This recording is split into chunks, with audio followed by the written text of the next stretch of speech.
வணக்கம் தமிழா.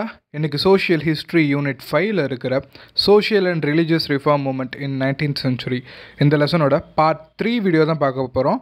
பார்ட் 1 வீடியோவில் நம்ம ரிஃபார்மிஸ்ட் மூமெண்ட்னா என்ன, ரிவைவலிஸ்ட் மூமெண்ட்னா என்ன, அதோடைய சப்டைட்டில்ஸில் என்னென்ன இருக்குது எல்லாமே பார்த்தோம்.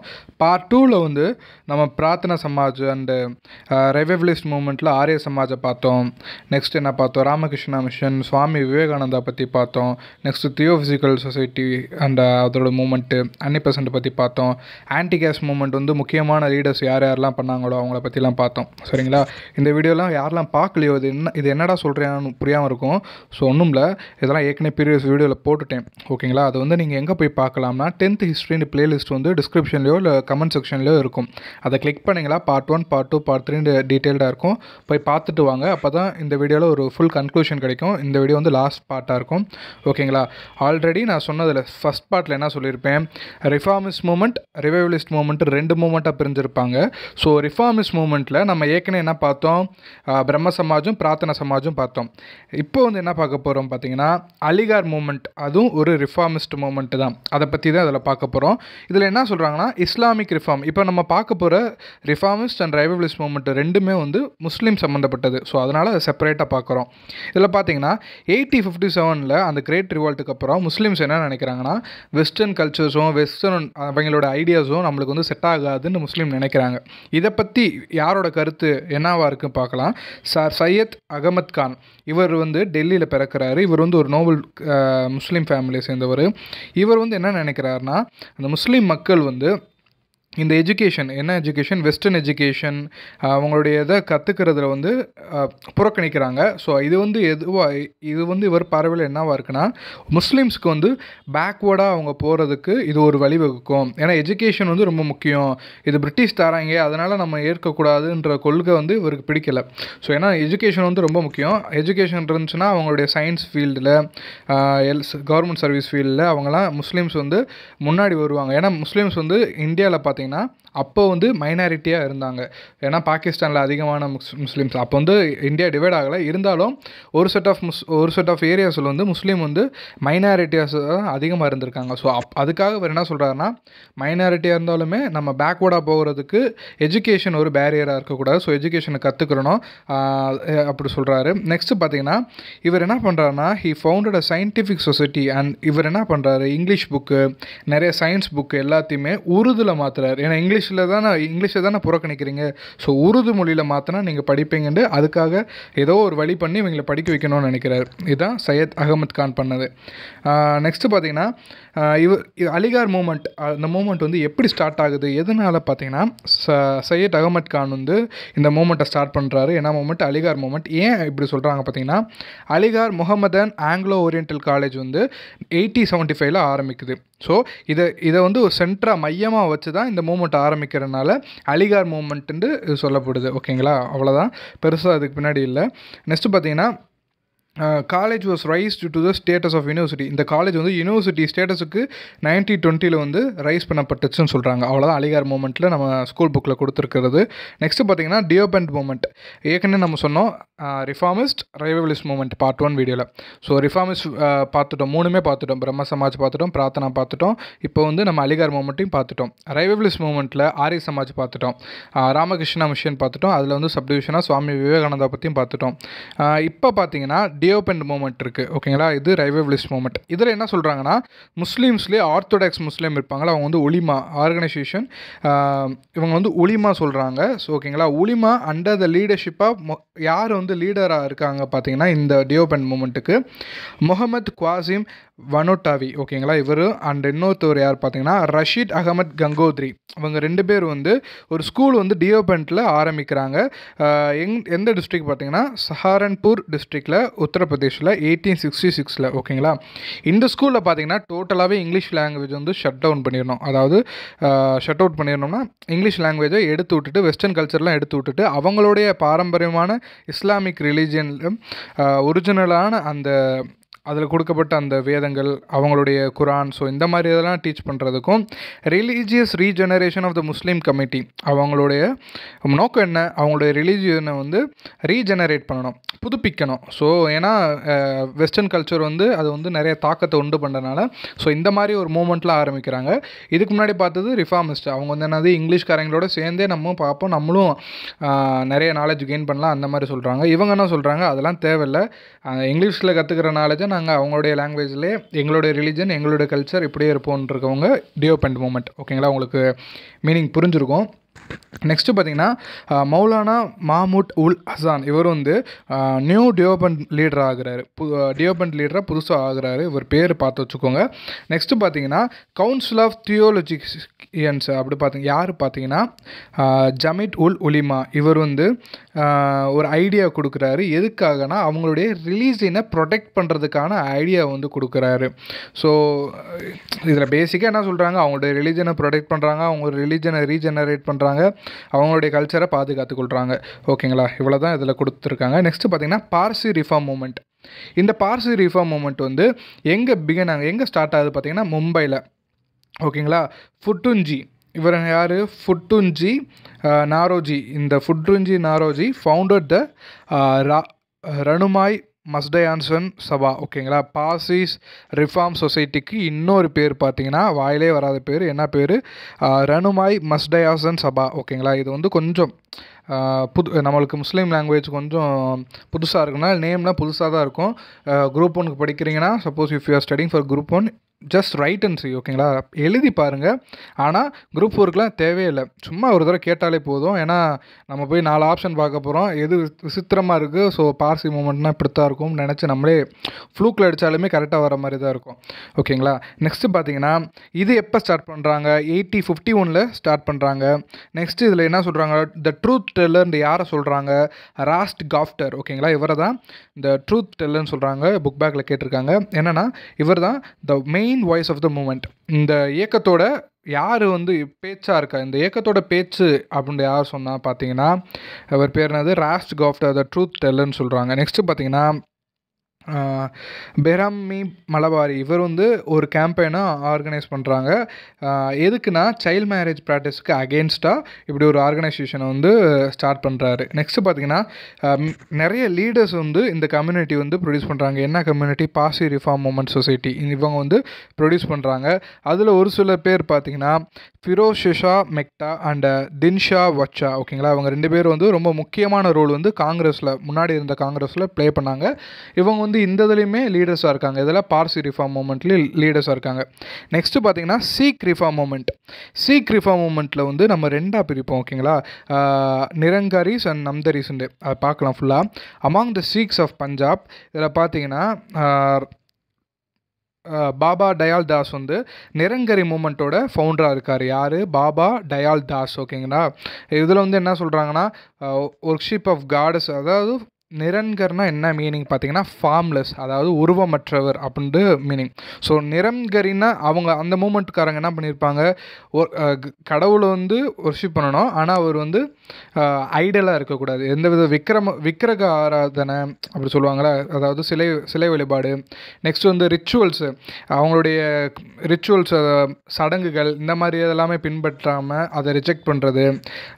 நெக்ஸ்ட்டு பார்த்தீங்கன்னா அவங்களுக்கு ரொம்ப முக்கியமானது என்ன பார்த்தீங்கன்னா லிக்கர் கன்சப்ஷன், இதெல்லாமே ப்ராஹிபிட் பண்ணிடுறாங்க. மீட் ஈட்டிங், கறி, இந்த மாமிச உணவுகள்லாம் சாப்பிட்றது எல்லாமே தவிர்த்துடுறாங்க. ஸோ இவங்களுடைய இது என்ன, நிரங்கரி சிஸ்டமோட ஃபாலோயிங் வந்து என்னென்னவா இருக்குன்னு நான் இப்போ சொல்லிட்டேன். என்னென்ன ரிஜெக்ட் பண்ணுவாங்க, என்னென்னலாம் ஃபாலோ பண்ணுவாங்க, இதெல்லாம் சாப்பிட மாட்டாங்க, என்னெல்லாம் தவிர்த்துருவாங்க, எல்லாத்தையும் சொல்லிட்டேன். இப்போ பார்த்தீங்கன்னா நம்தரி மூமெண்ட், இந்த நிரங்கரி மூமெண்ட், நம்தரி மூமெண்ட் என்னென்னு பார்க்கலாம். நம்தரி மூமெண்ட் வந்து யார் இது துவங்குறாங்க பார்த்தீங்கன்னா பாபா ராம்சிங். ஓகேங்களா, பாபா ராம்சிங் வந்து இந்த நம்தரி மூமெண்ட்டை துவங்குறாங்க. இதுவும் வந்து ஒரு சீக் மூமெண்ட் தான், அதுவும் சீக்கியர்களோடது தான், இதுவும் சீக்கியர்களோட தான்.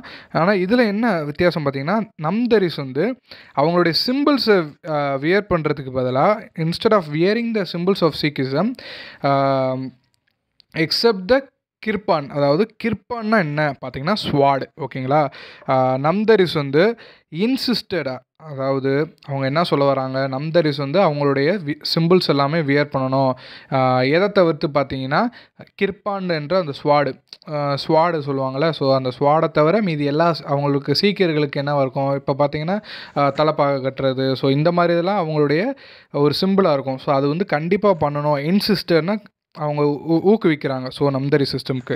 நெக்ஸ்ட்டு பார்த்தீங்கன்னா அந்த இதுக்கு பதிலாக கிர்பன், அதாவது ஸ்வாடுக்கு பதிலாக லத்தியை கேரி பண்ணுங்கன்ட்டு யார் சொல்கிறா, பாபா ராம்சிங் வந்து லத்தியை கேரி பண்ணுங்க. ஸோ இந்த மாதிரி சொல்கிறாரு. நெக்ஸ்ட்டு பார்த்தீங்கன்னா ரொம்ப முக்கியமானது என்னென்னா, ஒரு சைடு வந்து கிறிஸ்டியன் மிஷனரிஸ் வந்து வந்துட்டுருக்காங்க, இன்னொரு சைடு ஆரிய சமாஜ் அண்ட் ஹிந்துஸ் வந்து வந்துட்டுருக்காங்க. இவங்களுடைய இன்ஃப்ளூயன்ஸ் மத்தியில் சிங் சபான்னு ஒன்று சீக்கியர்களுக்காக அம்ரிஸ்டரில் வந்து எஸ்டாப்ளிஷ் பண்ணியிருக்காங்க. ஸோ இதை தான் சொல்கிறாங்க. நெக்ஸ்ட்டு பார்த்தீங்கன்னா அது எதுக்காக, அதோடைய அப்ஜெக்டிவ் என்ன பார்த்தீங்கன்னா restore the purity of Sikhism. ஓகேங்களா. நெக்ஸ்ட்டு பார்த்தீங்கன்னா வித் சப்போர்ட் பிரிட்டிஷோட சப்போர்ட்டோட Khalsa college for the Sikhs அம்ரிஸ்டரில் வந்து துவங்கப்பட்டுச்சு. சிங் சபா வந்து அக்காலி மூமெண்ட்டுன்னு ஒரு மூமெண்ட் இருக்குது, அந்த மூமெண்ட்டுக்கு முன்னோடியாக இந்த சிங் சபா வந்து விளங்குதுன்றாங்க. ஓகேங்களா. நெக்ஸ்ட்டு பார்த்தீங்கன்னா social reform movement of reformers of தமிழ்நாடில் இதுக்கு முன்னாடி நம்ம வந்து கேரளாவில் இருந்தவங்களை பற்றி பார்த்தோம், சோஷியல் ரிஃபார்மர். மகாராஷ்டிராவில் ஜோதிபா பூலே பார்த்தோம். இப்போ வந்து நம்ம என்ன பார்க்க போகிறோம் பார்த்தீங்கன்னா தமிழ்நாட்டில் சோஷியல் ரிஃபார்மர் 2 பேர் இருக்காங்க. நான் இன்ட்ரோடக்ஷன்லேயே சொன்னேன். ஒன்று வந்து ராமலிங்க சுவாமிகள், ராமலிங்க அடிகளான்டுவோம். ஓகேங்களா. இவர் வந்து வள்ளலார்னு நம்ம எல்லாருமே சொல்லுவோம். ஸோ ஈஸியாக நம்மளுக்கு ஏற்கனவே தெரிஞ்ச டாபிக் தான் இவரை பற்றி. இவர் வந்து மருதூரில் வந்து பிறக்கிறாப்புல, எங்கன்னா சிதம்பரம் பக்கத்தில். இவருடைய அப்பா வந்து பார்த்தீங்கன்னா அவருடைய பிரதர் ஹவுஸுக்கு சென்னையில் இருக்குது. ஸோ அங்கே வந்து போயிடுவார். நெக்ஸ்ட்டு முக்கியமானதை மட்டும் நான் சொல்கிறேன்.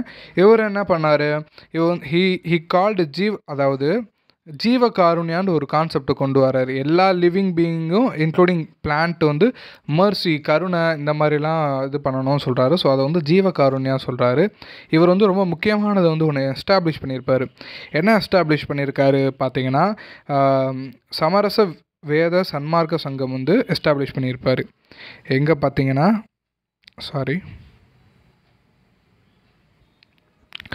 ஏன்னா ஹைலைட் பண்ண முடியல, நெக்ஸ்ட் வீடியோஸ் வந்து ஹைலைட் பண்ணுறேன். இப்போ என்ன சொல்கிறேன்னா சொல்கிறத மட்டும் கவனிச்சுக்கோங்க. சமரச வேத சன்மார்க்க சங்கம் வந்து 1865 வந்து ஸ்டார்ட் பண்ணுறாரு. அதை வந்து ரீநேம் பண்ணுறாரு, மறுபேர் வந்து அதுக்கு சூட்டுறாரு. என்ன பார்த்தீங்கன்னா சமரச சுத்த சன்மார்க்க சத்திய சங்கா. ஓகேங்களா. சமரச வேத சன்மார்க்க சங்கத்தை 1865 ஆரம்பித்ததை அதை ரீநேம் பண்ணுறாரு சமரச சுத்த சன்மார்க்க சத்திய சங்கம். ஓகேங்களா. இதுக்கு மீனிங் என்ன பார்த்தீங்கன்னா society for pure truth in universal செல்ஃப்ஹுட். ஓகேங்களா. இதோட மீனிங் பார்த்தீங்கன்னா society for pure truth in universal செல்ஃப்ஹுட். Next பார்த்தீங்கன்னா ராமலிங்க வந்து இன்னொன்று எஸ்டாப்ளிஷ் பண்ணியிருக்காரு. நம்ம எல்லாத்துக்கும் தெரிஞ்சது வடலூரில் இருக்கிற அந்த உணவு கொடுக்குறாருல, ஸோ அந்த எந்த கேஸ்ட்டோ எந்த இதுவுமே அடிப்படையில் இல்லாமல் ஃப்ரீ ஃபீடிங் ஹவுஸ் வந்து ஸ்டார்ட் பண்ணார். உணவு வந்து எப்பயுமே இருக்கும் அந்த இடத்துல வடலூரில். ஓகேங்களா. எங்கே பார்த்தீங்கன்னா எந்த இயரில் பார்த்தீங்கன்னா 1867 ஆரம்பிக்கிறாரு. எதனால் இவருக்கு என்ன திடீர்னு சும்மா சாப்பாடு ஆக்கி போகிறதுன்ற அப்படி பார்த்தீங்கன்னா அப்படிலாம் இல்லை. ஏன் பார்த்தீங்கன்னா தமிழ்நாட்டில் வந்து ஒரு டெரிபிளான ஃபெமைன் வந்திருக்கு. அதாவது ஒரு பஞ்சகாலம் வந்து தமிழ்நாட்டில் வந்து மோஸ்ட்டாக சவுத் இந்தியாவில் வந்து அட்டாக் ஆகிருக்கு. எப்போனா 1866. ஸோ அடுத்த வருஷமே இவர் என்ன பண்ணுறாருன்னா வடலூரில் வந்து தர்மசாலை ஆரம்பித்து அங்கே வந்து உணவு வந்து இலவசமாக கொடுத்தாரு 1867. ஓகேங்களா. இவர் பாடினார்ல நிறைய பாட்டு. ஸோ அந்த பாட்டுக்கு எல்லாமே சாங்ஸ் எல்லாமே கம்பைல் பண்ணி ஒரு டைட்டில் கொடுக்குறாங்க, திருவருட்பா. ஓகேங்களா. Songs of grace. ஓகேங்களா. இதுக்கு மீனிங். நெக்ஸ்ட்டு பார்த்தீங்கன்னா இந்த பாக்ஸில் வந்து அவர் சொன்னதை பற்றி சொல்லியிருக்காங்க. ஸோ ஒரு தடவை நீங்கள் ரீட் பண்ணிக்கோங்க, ஆனால் அது ரொம்ப முக்கியம் இல்லை. நெக்ஸ்ட்டு பார்த்தீங்கன்னா அயோத்தியதாசர். இவர் வந்து பண்டிதர் அயோத்தியதாசன் சொல்லுவோம். இவர் தமிழ் ஸ்காலராக இருக்கார். நெக்ஸ்ட்டு இவர் சித்தா மெடிசன்லேயும் கொஞ்சம் ஃபெமிலியராக இருக்கார், ப்ராக்டிஷனராக இருக்கார். நெக்ஸ்ட்டு பார்த்தீங்கன்னா இவர் எங்கே பிறக்கிறாரு, சென்னையில். இவர் எந்தெந்த லாங்குவேஜ்லாம் ஃப்ளூயண்ட்டாக இருக்கார் பார்த்தீங்கன்னா தமிழ், இங்கிலீஷ், சான்ஸ்கிரிட், பாலி லாங்குவேஜ். ஓகேங்களா. இதிலலாம் ஃப்ளூயண்ட்டாக இருக்கார். நெக்ஸ்ட்டு வந்து இவர் வந்து செவரல் ஸ்கூல்ஸ் ஓப்பன் பண்ணுறாரு. நிறைய ஸ்கூல்ஸ் வந்து எஜுகேஷனை வந்து ரொம்ப முக்கியத்துவம் கொடுத்து ஸ்கூல்ஸ் ஓப்பன் பண்ணுறாரு. மோஸ்ட்டாக யாருக்காகனா அன்டச்சபிள்ஸ்ன்னு சொல்கிறாங்க, முன்னாடி சொல்லியிருப்பாங்க, இப்போல்லாம் இல்லை. ஸோ அன்டச்சபிள்ஸ்னு சொல்லப்படுற மக்கள் தீண்டத்தக்காதவர்கள்னு சொல்லுவாங்க. ஸோ அவங்கள மாதிரி தேவையில்லாமல் ஒதுக்கப்பட்டவங்களை அவங்களுக்காக ஸ்கூல் ஓப்பன் பண்ணி தமிழ்நாட்டில் வந்து இவர் பண்ணியிருப்பார். நெக்ஸ்ட்டு பார்த்தீங்கன்னா பண்டிதர் அயோத்தியதாசர் வந்து என்ன பண்ணியிருக்காரு, ஒரு சபா ஓப்பன் பண்ணியிருக்காரு. அது பேர் பார்த்தீங்கன்னா அத்வைதானந்த சபா. ஓகேங்களா. இது எதுக்காகனா டெம்பிள் என்ட்ரிக்கு வாய்ஸ் ரைஸ் அவுட் பண்ணுறதுக்காக இந்த சபா வந்து ஆரம்பிச்சிருக்காரு. டெம்பிள் என்ட்ரினா கோயிலுக்குள்ளே போக விட மாட்டாங்க. இந்த அன்டச்சபிள்ஸ் சொல்லக்கூடியவங்களை வந்து கோயிலுக்குள்ளே போக விட மாட்டாங்க. ஸோ அதுக்கு அகேன்ஸ்டாக பேசுகிறதுக்காக இது பண்ணார். நெக்ஸ்ட்டு பார்த்தீங்கன்னா 1882 ஜான் ரத்தினம் அவரும் அயோத்தியதாசரும் சேர்ந்து ஒரு மூமெண்ட் வந்து ஆரம்பிக்கிறாங்க, திராவிட கழகம். திராவிட கழகம் யார் மொத ஆரம்பித்தா? 1882 ஜான் ரத்தினமும் அயோத்தியதாசரும் ஆரம்பித்தாங்க. நெக்ஸ்ட்டு பார்த்தீங்கன்னா திராவிட பாண்டியன் ஒரு மேகசினை வந்து 1885 வந்து அயோத்தியதாசர் ரிலீஸ் பண்ணுறாரு. திராவிட கழகம் ஸ்டார்ட் பண்ணுறாரு. நெக்ஸ்ட்டு திராவிட பாண்டியன் ஒரு மேகசினை ரிலீஸ் பண்ணுறாரு. நெக்ஸ்ட்டு பார்த்தீங்கன்னா 1891 திராவிட மகாஜன சபாண்டு ஒன்று ஆரம்பிக்கிறாரு. 3 திராவிட, ஓகேங்களா, திராவிட கழகம், திராவிட பாண்டியன், திராவிட மகாஜன சபா எப்பப்பன்னு பார்த்து வச்சுக்கோங்க. நெக்ஸ்ட்டு வந்து அதுக்குரிய ஃபஸ்ட்டு கான்ஃபரன்ஸ் வந்து எங்கே நடக்குதுன்னா நீல்கிரிஸில். எதோடது? திராவிட மகாஜன சபா வந்து 1891 ஆரம்பித்தார்ல. ஸோ அதோடைய இது வந்து நீல்கிரிஸில் கான்ஃபரன்ஸ் வந்து வைக்கிறாரு. நெக்ஸ்ட்டு பார்த்தீங்கன்னா இவர் வந்து ஹிந்து தர்மாவில் ரொம்ப சீரியஸாக இருந்தவர். நெக்ஸ்ட்டு பார்த்தீங்கன்னா தியோஃபிசிக்கல் சொசைட்டி நம்ம ஏற்கனவே படித்தோம். பார்த்தீங்கன்னா யாரை பற்றி பார்த்தோம் பார்த்தீங்கன்னா யூஎஸ்ஏல ஆரம்பிக்க அந்த தியோஃபிசிக்கல் சொசைட்டி வந்து ஹச்எஸ் ஆல்காட்டும் இன்னொருத்தவங்க யாருன்னு தெரிஞ்சால் உங்களுக்கு கமெண்ட் செக்ஷனில் கமெண்ட் பண்ணுங்கள். ஒரு செகண்ட் பாஸ் பண்ணிவிட்டு தெரியாதவங்க கேட்டுக்கோங்க. ஹெச்பி பிளவட்ஸ்கி, ஓகேங்களா, ஹெச்பி பிளவட்ஸ்கியும் ஹெச்எஸ் ஆல்காட்டும் சேர்ந்து ஆரம்பித்தது தான் இந்த தியோஃபிசிக்கல் சொசைட்டி. இது எதுக்காக பார்த்தீங்கன்னா அந்த ஹிந்துஸோட அந்த கிளாசிக்கான இதெல்லாம் கொண்டு வரணும், நெக்ஸ்ட்டு புத்திசத்தை வந்து ரிவைவல் பண்ணணும், இந்த மாதிரி தான். ஸோ இவங்களுடைய இன்ஃப்ளூயன்ஸ் மூலிமா இவர் ஸ்ரீலங்கா போகிறாரு. அங்கே போய் புத்திசத்துக்கு கன்வெர்ட் ஆகிறாரு. அவருக்கு அங்கே போய் பிடிச்சி போயிடுது. ஸோ கன்வெர்ட் ஆகிறாரு. அங்கே போய் ஒரு இதை ஸ்டார்ட் பண்ணுறாரு. என்ன பார்த்தீங்கன்னா ஸோ அதை இன்ஸ்பயர் ஆகி மெட்ராஸில் ஸ்டார்ட் பண்ணுறாரு, ஓகேங்களா. சக்கிய புத்திஸ்ட் சொசைட்டி வந்து மெட்ராஸில் ஸ்டார்ட் பண்ணுறாரு, அங்கே போய் இன்ஸ்பயர் ஆகி, ஓகேங்களா. நெக்ஸ்ட்டு பார்த்தீங்கன்னா இவர் வந்து ஒரு ஜேர்னல் வந்து ஸ்டார்ட் பண்ணுறாரு, 1 பைசா தமிழன், ஓகேங்களா. இப்போ 28 பைசான்னு சொல்லி தராங்க. ஸோ அதுக்கேற்ற மாதிரி கோரிலேட் பண்ணிக்கோங்க. 1 பைசா தமிழன்னு. ஸோ திராவிட கழகம் அப்போ யார்? சும்மா இப்போ கரண்ட் அஃபேர்ஸில் சும்மா கரண்ட் அஃபேர்ஸ்லாம் அது சொல்ல முடியாது. கரண்ட்டாக இப்போ எலெக்ஷன் டயத்தில் இப்போ பேசிகிட்டு இருந்தாங்களா 28 பைசா.